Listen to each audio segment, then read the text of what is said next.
सैफ अली खान के पिताजी के नाना सैफ अली खान जो है, तो सैफ अली खान के जो पिताजी थे मंसूर अली खान पटौदी। सैफ अली खान के पिताजी का नाम क्या था?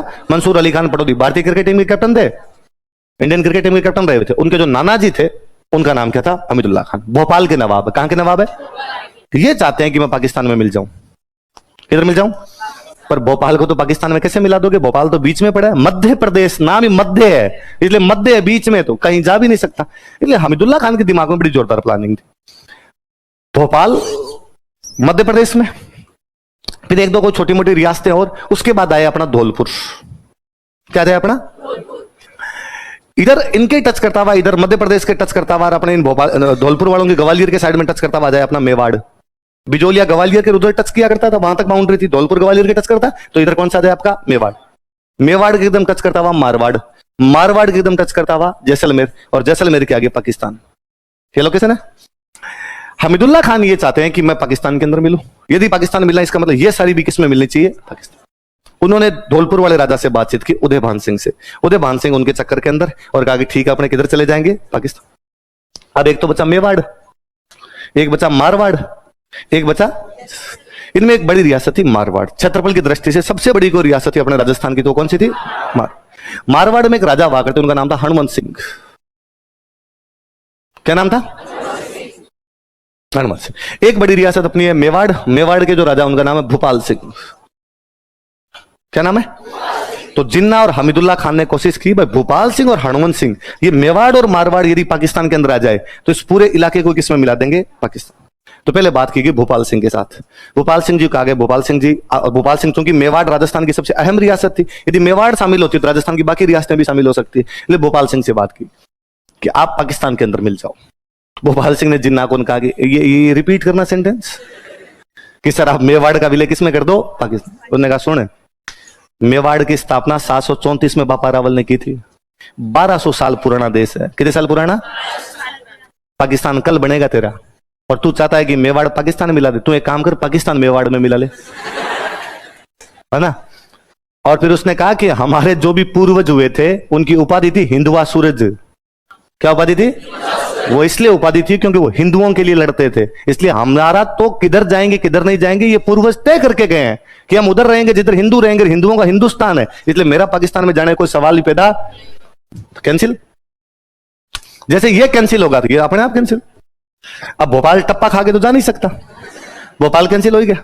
पर अभी दो पड़ी है, मारवाड़ पड़ी है, एक बड़ी रियासत रही, कौन सी पड़ी है? मारवाड़ में राजा हनुमंत सिंह। राजा कौन है? राजा हनुमंत सिंह को जिन्ना ने बुलाया, और राजा हनुमंत सिंह को जिन्ना, जैसलमेर का राजकुमार साथ में, राजा हनुमंत सिंह, जिन्ना ने बुलाया, रिन्नो ने बुलाया, जिन्ना ने बुला कहा कि यदि आप इधर पाकिस्तान की साइड में मिल जाओगे, आप तो बाउंड्री पे हो, आपकी दिक्कत भी नहीं आएगी। आप यदि इधर मिल जाते हो, आप यदि इधर मिल जाओगे तो हम आपको कराची का बंदरगाह दे देंगे। पाकिस्तान के पास में एक ही पोर्ट था, कराची। कराची पाकिस्तान की राजधानी थी। पाकिस्तान जब बना था तो पाकिस्तान की राजधानी कौन सी थी? कराची। इस्लामाबाद बाद में बनाया, पहले इनकी राजधानी कराची हुआ करती थी। वो तो अमेरिका के एक राष्ट्रपति हुआ करता था, आइजनहावर। आइजनहावर कराची की यात्रा पर आया और उसने पाकिस्तान वालों को कहा कि लीचड़ों, इतनी तंग राजधानी होती है क्या? क्योंकि कराची बहुत पुराना शहर था, इसलिए गलियां बहुत संकड़ी संकड़ी सी थी। एक बाइक आ जाती तो सामने वाली बाइक को उतरना ही पड़ता था। तो उसने कहा तुम्हारी राजधानी की गलियां इतनी संकड़ी संकड़ी, इतने संकड़े बाजार है, तुम राजधानी नहीं बनाओ। तो पाकिस्तान वालों ने राजधानी नहीं बनाई। इस्लामाबाद नया बनाया हुआ शहर, इस्लामाबाद पहले नहीं हुआ करता था। इस्लाम के आधार पर पाकिस्तान बना, इसलिए इस्लाम के आधार पर शहर का नाम क्या रख लिया उन्होंने? इस्लामाबाद। तो उन्होंने कहा कराची का बंदरगाह हम आपको दे देंगे, इधर आपको जोधपुर से लेके कराची तक रेलवे लाइन बिछा के दे देंगे। इधर वाला जो भी पाकिस्तान होगा कराची की साइड वाला, इसका आपको प्रधानमंत्री बना देंगे। और जिन्ना ने फाइनली कहा ये लो खाली कागज, जो जो चाहिए वो लिख दो, सब दे देंगे। हनुमंत सिंह ने उनको वहां पर रिप्लाई दिया कि मैं शाम को घर जाके बताऊंगा। हनुमंत सिंह वापस आए और वापस आके इन्होंने कोई रिप्लाई नहीं दिया उनको, और इन्होंने इधर भारत में बात करी, भारत के अंदर शामिल हो गए। तो जोधपुर और जैसलमेर भी जो मिल सकते थे वो संभावनाएं भी सारी क्या हो गई? समाप्त। पर पाकिस्तान को जब पता चला कि जोधपुर जैसलमेर इधर आने का अपनी तरफ नाम नहीं लेंगे, पहले वो जब बात कर रहा था, तो पाकिस्तान ने एक बड़ा जोरदार प्रपंच किया उस समय। पाकिस्तान ने जैसे ही 15 अगस्त 1947 को पाकिस्तान अलग हुआ, अलग होते ही पाकिस्तान ने भारत तीन तरफ हमले कर दिए। कितनी तरफ हमले किए? उसने एक हमला किया कश्मीर, एक हमला किया बलूचिस्तान, एक हमला किया जैसलमेर। कहां कहां पर तीन हमले किए? कश्मीर, बलूचिस्तान। बलूचिस्तान पाकिस्तान का हिस्सा नहीं है। बलूचिस्तान एक इंडिपेंडेंट टेरिटरी थी, अंग्रेजों की एक अलग से भूभाग हुआ करता था। अंग्रेज बलूचिस्तान को और अलग ही रख रहे थे कि हम डायरेक्ट हमारे कंट्रोल में रख लेंगे, जो भी कर लेंगे, लेकिन ये पाकिस्तान भारत दोनों में से किसी को दिया नहीं जाएगा। जनजातीय बेल्ट हुआ करता था। पाकिस्तान ने एक हमला बलूचिस्तान पे कर पूरे बलूचिस्तान को खा गया।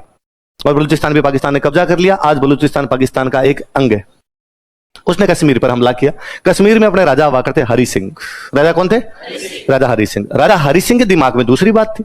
राजा हरि सिंह के दिमाग में यह बात हुआ करती थी कि भाई ये कश्मीर है, तो कश्मीर की बाउंड्री एक तरफ लगती है पाकिस्तान से, एक तरफ लगती है अफगानिस्तान से, एक तरफ लगती है रसिया से।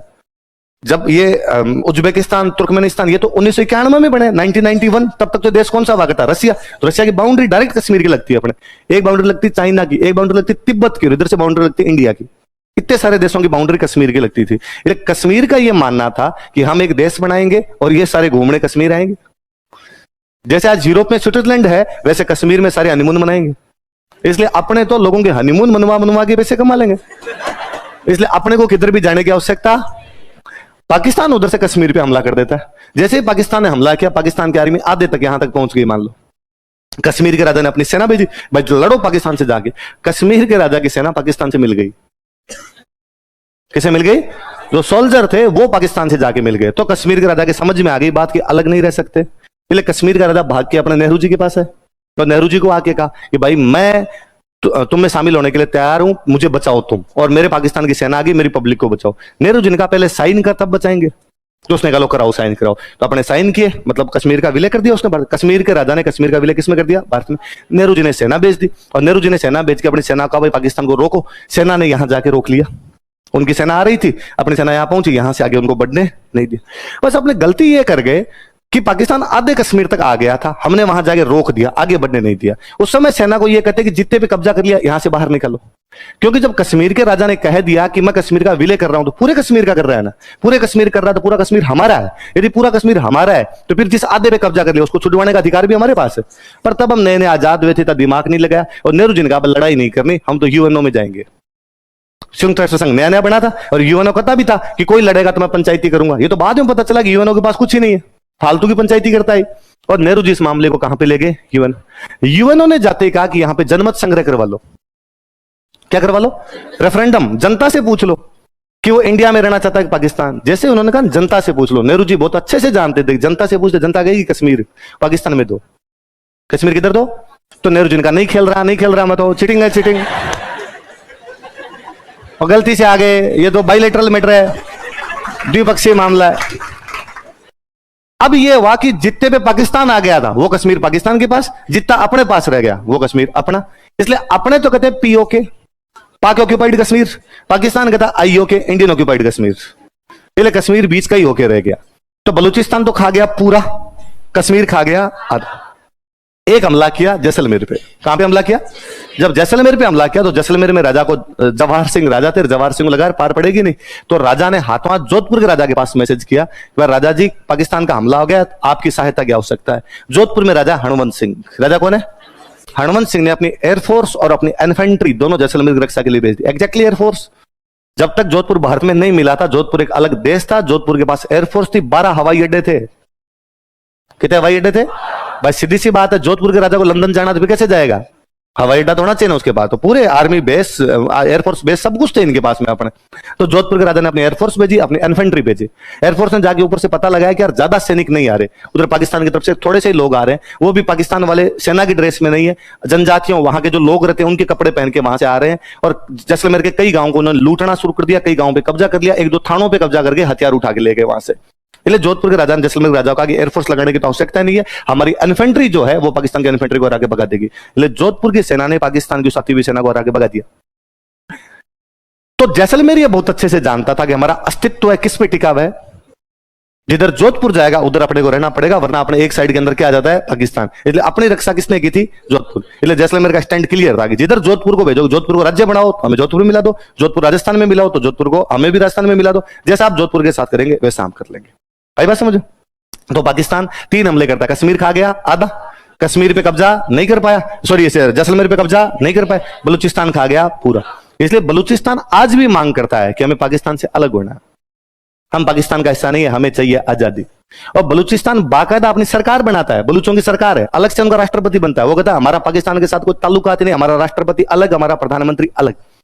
लेकिन यदि वो राष्ट्रपति और प्रधानमंत्री बलूचिस्तान में रहे तब तो पाकिस्तान उनको पकड़ के फांसी लगा दे। इसलिए बलूचिस्तान की पूरी सरकार रहती है स्वीडन।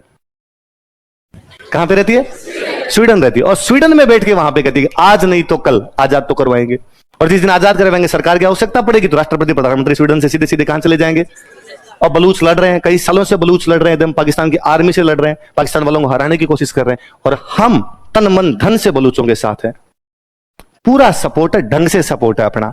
2015 में मोदी जी लाल किले से भाषण दे रहे थे, भाषण में बोल और गए कि भारत को तथा बलूचिस्तान को आजादी के दिन की हार्दिक शुभकामनाएं।